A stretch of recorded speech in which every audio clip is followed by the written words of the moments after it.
2024 లేదా 25లో డిగ్రీ లేదా బీటెక్ చదివారా? సాఫ్ట్‌వేర్ జాబ్ కోసం ఎదురు చూస్తున్నారా? అయితే కోడ్ జ్ఞాన్ 100 డేస్ కోర్సులో చేరండి. జాబ్ సాధించండి.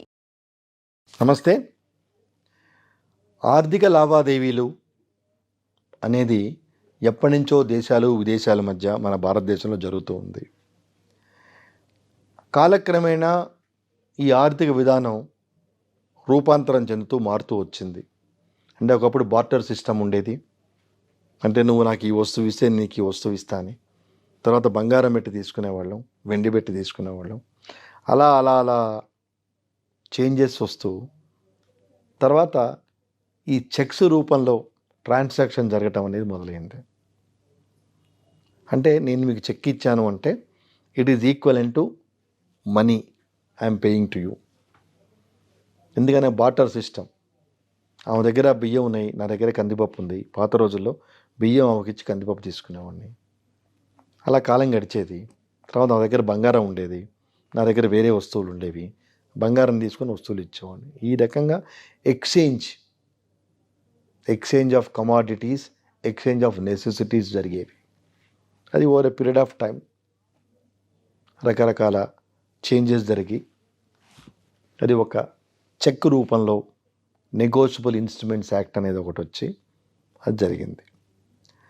సరే, సాగినంతకాలం చెక్స్ ట్రాన్సాక్షన్స్, ఎక్కడో ఒకటి రెండు సందర్భాల్లో చెక్కులు డిజైన్ అవ్వటం, దానికి వాళ్ళు టైం తీసుకొని కట్టడం వగైరాలు జరుగుతూ వచ్చింది.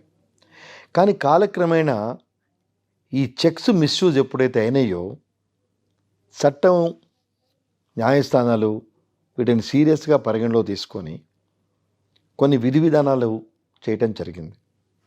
చాలా విధి విధానాలు. ఈ 138 కేసు పూర్తిగా టెక్నికాలిటీస్ ఆధారపడి ఉంది. దీనిలో లా కన్నా టెక్నికాలిటీస్ ఎక్కువ. చాలా సందర్భాల్లో చాలామంది చెప్తారు, మేము బ్లాంక్ చెక్ ఇచ్చామండి, మేము చెక్ ఆయనకి ఇవ్వలేదు, అలాగే ఫోర్స్ చేసి మమ్మల్ని తీసుకున్నారు. సో రకరకాల ఎక్స్క్యూజెస్ ఇస్తారు. న్యాయస్థానాలు over a period of time ఈ ఎక్స్క్యూజెస్ ఏవి పరిగణలో తీసుకోకుండా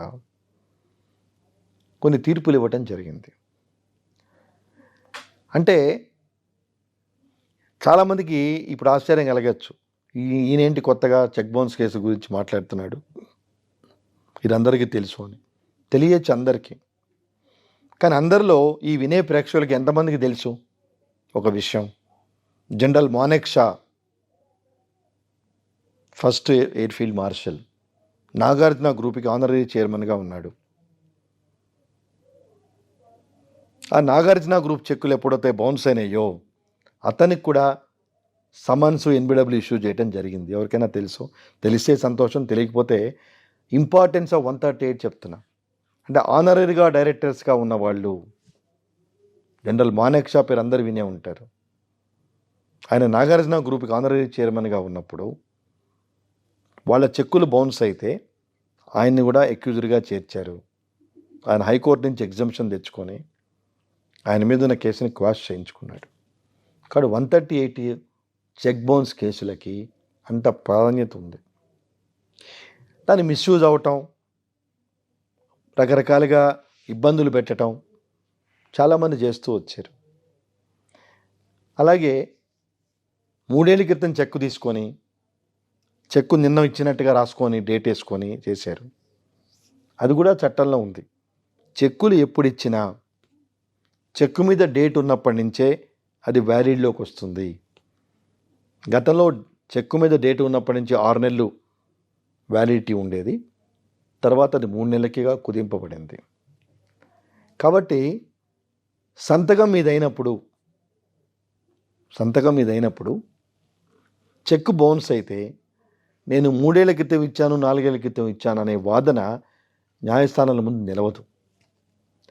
చాలామంది సిగ్నేచర్ నాది కాదు అంటారు. సో దానికి న్యాయస్థానాలు కొన్ని తీర్పులు ఇచ్చినాయి.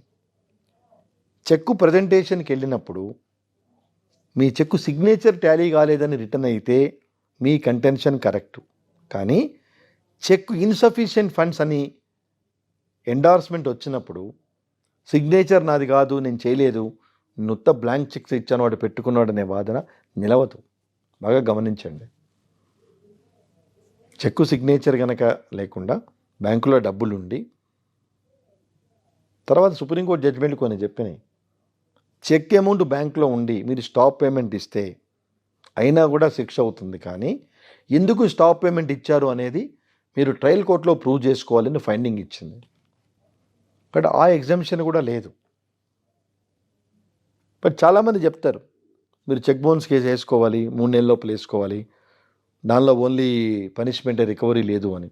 కానీ నేను చాలా సందర్భాల్లో చెప్పడం జరిగింది, చెక్కు మీ దగ్గర ఉంటే మీరు చెక్ బౌన్స్ కేసు వేసుకోవచ్చు, సెక్షన్ 420 ఐపీసీ చీటింగ్ కేసు వేసుకోవచ్చు, అలాగే ఆ చెక్కు మీద రికవరీ సూట్ వేసుకోవచ్చు. అదే చెక్ ఇష్యూ చేసింది ప్రైవేట్ లిమిటెడ్ కానీ కంపెనీ అయితే వైండింగ్ ప్రొసీడింగ్స్ ఇనిషియేట్ చేయమని ఎన్సీఎల్టీకి అప్రోచ్ కావచ్చు. ఇదివరకు ఎన్సీఎల్టీ స్థానంలో హైకోర్టులో కంపెనీ కోర్టు ఉండేది. వైండింగ్ అప్ ప్రొసీడింగ్స్, ఇన్ని అడ్వాంటేజ్లు చెక్ బౌన్స్ కేసులో ఉన్నాయి. అది ఎంతమంది ఈ 4 ఆప్షన్స్ నేను చెప్పినవి అవైల్ చేసుకున్నారో నాకు తెలియదు. నా దగ్గర కనుక ఒక చెక్ బౌన్స్ కేసు వస్తే నేను ఒక చెక్ బౌన్స్ కేసుతోనే నేను రెమెడీ చూపించాను. I will suggest 420 case, recovery case and winding up under NCLT. 420 ఎలా అవుతుందని చాలామంది చేశారు, దాని మీద నేను రూలింగ్ తీసుకున్నాను. We have deceived me, we have convinced me as if amounts are available and your check will be honored on its presentation. It is nothing but inducement. You have induced. మీరు నన్ను నమ్మించారు కాబట్టి నేను మీ చెక్కు తీసుకున్నా, లేకపోతే తీసుకునేవాడిని కాదు, నాకు డబ్బులే ఇవ్వండి అని చెప్పేవాడిని. యూ హ్యావ్ ఇండ్యూస్డ్ మీ. నా దగ్గర డబ్బు లేదు, బ్యాంకులో డబ్బు ఉంది, ఇదిగోండి ఈ చెక్కు తీసుకిస్తున్నాను, పోయి మీ డబ్బులు తెచ్చుకోండి అని మీరు అన్నారు కాబట్టి trust, criminal breach of trust as well as inducement, ఈ 2 ప్రావిజన్స్ తీసుకొని నేను తీసుకొని వచ్చాను. ఇది ఒక వెర్షన్ అయితే, ఈ చెక్కుల్ని మిస్యూజ్ చేసుకొని అలాగే ప్రామిసరీ నోట్లు మిస్యూజ్ చేసుకొని రకరకాల కేసులు పెట్టే సందర్భాలు కూడా చాలా ఉన్నాయి.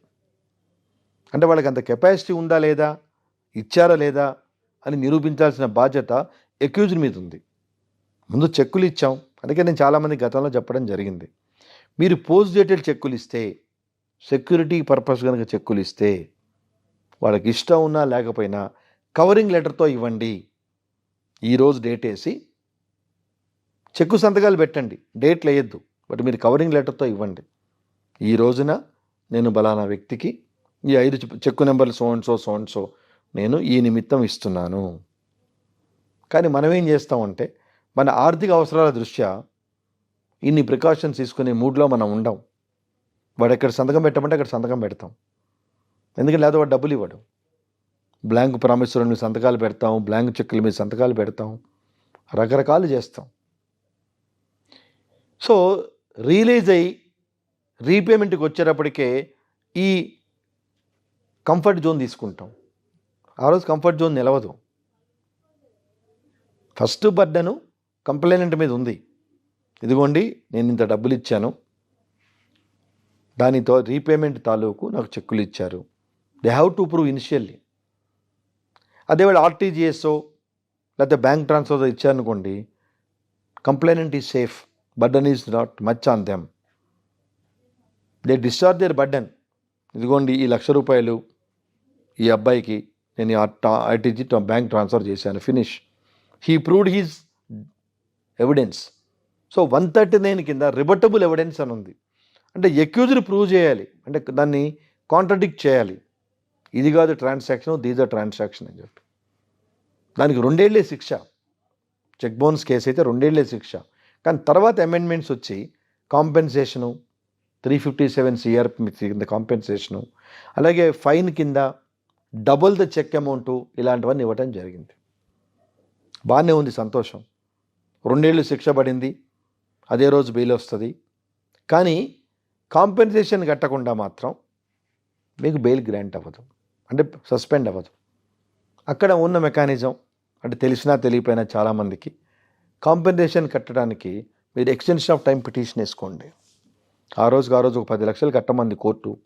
బట్ చాలామంది అలాంటి అడ్వకేట్లు సజెస్ట్ చేస్తారు, చెక్ అమౌంట్ ఒక 3 లక్షలు ఉంటే అమ్మ సేఫ్ సైడ్గా 10 లక్షలు పెట్టుకోండి, మీరు గెలిస్తే సంతోషం, లేదు కాంపెన్సేషన్ తక్కువ కట్టమంటే సంతోషం, మీ డబ్బులు మీరే తీసుకెళ్తారు, మాకేం ఇవ్వక్కర్లేదు, మీ దగ్గరే పెట్టుకోండి, కోర్టు ఆర్డర్ని బట్టి యూ యాక్ట్ అప్ అని చెప్తాం.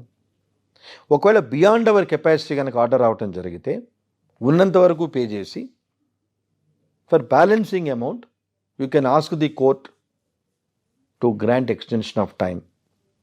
కోర్టులు ఇస్తారు. అంటే you have to show your bona fides. First of all తెలుసుకోండి అసలు ఈ చెక్ బౌన్స్ ఏంటి, వాళ్ళు ఏం డిఫెన్స్ పెడుతున్నారు, వాళ్ళు ఏం చేస్తున్నారు. అలాగే ఈ మధ్య కొన్ని అమెండ్మెంట్లు వచ్చిన తర్వాత కొంత చెక్ అమౌంట్లో డిపాజిట్ చేయమని అడుగుతున్నారు. That should be A way of order. Complaint ఒక అప్లికేషన్ పెట్టుకోవాలి, దాని మీద జడ్జి గారు ఆర్డర్ పాస్ చేసి ఇంత అమౌంట్ మీరు డిపాజిట్ చేయండి అని అడుగుతున్నప్పుడు మీ దగ్గర తగిన సాక్ష్యాధారాలు ఉంటే ఈ approach the high court under section 482 CrPC, question that order. Sir ఈ ఎవిడెన్స్లు నా దగ్గర ఉన్నాయి, depositing the amount as per the magistrate order it is not correct, you go for quash. There is a possibility of either reducing the amount or quash the order. ఏదో ఒకటి జరుగుతుంది. అంటే first లాలో మనకి ఇన్ని రకాల వెసులుబాట్లు ఉన్నాయి, మనకి ఇబ్బంది జరిగినప్పుడు ఇన్ని రకాల వెసులుబాట్లు ఉన్నాయి, మనల్ని మనం కాపాడుకోవడానికి తెలుసుకోండి. అంతేగాని ఏదో ఎవరో చెప్పారు ఏదో చేశారని చెప్పి let us not get in to problems. ప్రతి కేసులో కంప్లైనెంట్కి ఎంత ప్రొటెక్షన్ ఉందో ఎక్యూజ్డ్కి కూడా అంత ప్రొటెక్షన్ ఉంది. Equal law, all are equal before law, article 14 constitution of India. So ఇంత మెకానిజం, ఇంత ప్రొటెక్షన్ మెకానిజం మనకు ఉన్నప్పుడు let us avail such kind of mechanism. చాలామంది చెప్తుంటారు నోటీస్ ఇవ్వద్దు అంటే ముఖ్యమైన విషయం. చాలామంది చెప్తూ ఉంటారు నోటీసులు వస్తే తీసుకోవద్దు, రిప్లై ఇవ్వద్దు, ఏదో చెప్తూ ఉంటారు. ఏ నోటీస్ వచ్చినా దయచేసి తీసుకోండి. అది అడ్వకేట్ నోటీస్ కానీ కోర్టు నోటీస్ కానీ ఏదైనా తీసుకోండి. ఎందుకంటే నోటీసు తీసుకుంటేనే మీ మీద ఏం కేసు వేశారు, ఎవరు వేశారు, వాట్ ఆర్ ద కంటెంట్స్ అనేది మీకు అర్థమయ్యి ఎలా మిమ్మల్ని మీరు డిఫెండ్ చేసుకోవాలో మీకు అర్థమవుతుంది. 138 కేసులో, క్రిమినల్ అఫెన్సెస్లో, సివిల్ కేసుల్లో మీ నోటీస్ తీసుకోలేదు, వాడు రిఫ్యూజ్ టు టేక్ అనో, పార్టీ లెఫ్ట్ అనో, డోర్ లాకడనో రాసుకుంటే it is deemed service. Section 27 general clauses యాక్ట్లో as long as the address is mention in the cover is correct, మీరు తీసుకున్నా తీసుకోకపోయినా ఇట్ ఈజ్ డీమ్డ్ సర్వీస్. అదే క్రిమినల్ కేసులు అయితే ఎన్బిడబ్ల్యూ ఇష్యూ కావచ్చు, అలాగే సివిల్ కేసులు అయితే మీరు ఎక్స్పర్టీ కావచ్చు. కాబట్టి దయచేసి నోటీసులు ఏవైనా దయచేసి మీరు రిజెక్ట్ చేయకండి. That is most important aspect.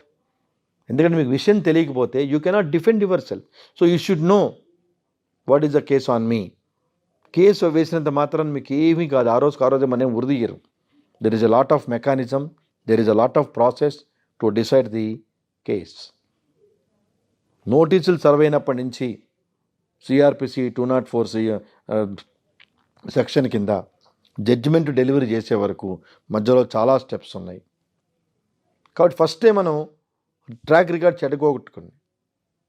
ఏదొచ్చినా తీసుకోండి, let us contest the matter. లేదు మీరు చెక్కులు ఇచ్చేటప్పుడు కవరింగ్ లెటర్ లేకపోతే అట్లీస్ట్ దాని వెనక రాయండి, ఇది ఎందుకు ఇస్తున్నావు, దేనికి ఇస్తున్నావు అని చెప్పి. ఒక్కోసారి ఏమవుతుందంటే ఇప్పుడు చెక్ బౌన్స్ ఉన్న కేసు ఏంటంటే మీరు ఇక్కడ ఇస్తారు, వాడు కాశ్మీర్లో వేసుకోవచ్చు, చట్టం అలా ఉంది. ఎక్కడైతే వాడి బ్యాంక్ ఉంటుందో అక్కడ వేసుకోవచ్చు, మీరు కాశ్మీర్ చుట్టూ తిరుగుతారా? So be careful. ఇది ఎలా అంటే 498A డొమెస్టిక్ వైలెన్స్ లాంటిది ఈ 138 కేసు కూడా. 498 అయితే డొమెస్టిక్ వైలెన్స్లో ఏం చెప్పారంటే ఎక్కడైతే విక్టిమ్ నివసిస్తుందో ఆ కోర్టుకు జ్యూరిడిక్షన్ ఉంది అన్నారు. ఆమె వెళ్ళి బాంబేలో కూర్చొని కేసు వేస్తుంది, మన హైదరాబాద్ నుంచి తిరుగుతూ ఉండాలి. సో మనం ప్రూవ్ చేసుకోవాలి బోనఫైడ్స్. సో క్రిమినల్లో మనం ప్రూవ్ చేసుకోవాలి. సివిల్లో లా క్లియర్గా ఉంది, plaintiff should not take advantage of the weaknesses of the defendant. Plaintiff has to prove his own case అని ఉంది, his own merits of the case అని. సో ప్రాసిక్యూషను ఎంత సీరియస్గా డిఫెండ్ చేస్తుందో అక్యూజ్డ్ కూడా ఈక్వల్గా తను డిఫెండ్ చేసుకోకపోతే పీనల్ కాన్సిక్వెన్సెస్ చాలా సివియర్గా ఉంటాయి. కాబట్టి చెక్ బౌన్స్ కేసే కదా అని చాలా ఈజీగా తీసుకోకండి. మీకు ఏదైనా కేసులు వచ్చినప్పుడు ఎక్స్పీరియన్స్డ్ లాయర్ని కలిసి ప్రాపర్గా జరుగుతుందా లేదా వాట్ ఆర్ ద స్టెప్స్, వాడు ఏమేమి కేసు మన మీద వేసాడు, వాట్ ఆర్ హిస్ ప్లీడింగ్స్, అవి కరెక్టా కాదా, అవి కానీ కరెక్ట్ కాకపోతే హౌ టు టేక్ డిఫెన్స్, ఇవన్నీ ఆలోచించుకొని మీరు చేయండి తప్పితే. ఎందుకంటే 138 కేసులో ఉన్న మెయిన్ ఇబ్బంది double of the cheque amount, అది గుర్తుపెట్టుకోండి. రీసెంట్గా 2-3 రోజుల క్రితం 1 year శిక్ష డబుల్ ది చెక్ అమౌంట్ ఇచ్చింది హర్యానా కోర్టు విమెన్కి. She is aged about 51 years. She has convicted for a period of 1 year and imposed penalty double the cheque amount. Penalty okay, మనం punishment okay, 2 years కానీ ఎక్కువ ఇవ్వలేదు, చట్టమే చెప్తుంది. కానీ డబుల్ ది చెక్ అమౌంట్ అన్నప్పుడు it is very difficult. So అలాగే మీరు అపీల్కి పోయినప్పుడు unless you deposit the reasonable percentage మీకు అపీల్లో సస్పెండ్ కాదు. ఎందుకంటే చెక్కులు మిస్యూజ్ అవుతున్నాయి, కమర్షియల్ ట్రాన్సాక్షన్స్ అన్ని మిస్యూజ్ అవుతున్నాయి. Of course all commercial transactions are depending on the cheques only. So ఇవన్నీ అవుతున్నాయి కాబట్టి వాటిని కంట్రోల్ చేయడానికి today all the courts are flood up with 138 cases on par with other cases like 498A, domestic violence and other IPC sections. So this is my appeal to the viewers of who are hearing my advices. Please ensure as far as possible, let us confine ourselves and let us be cautious while issuing the checks to whom we have issued, for what purpose we have issued, whether we are going to honor the checks in future or not. ఇవన్నీ పరిగణలో తీసుకొని you please act upon while handling the checks and the related issues. నమస్కారం.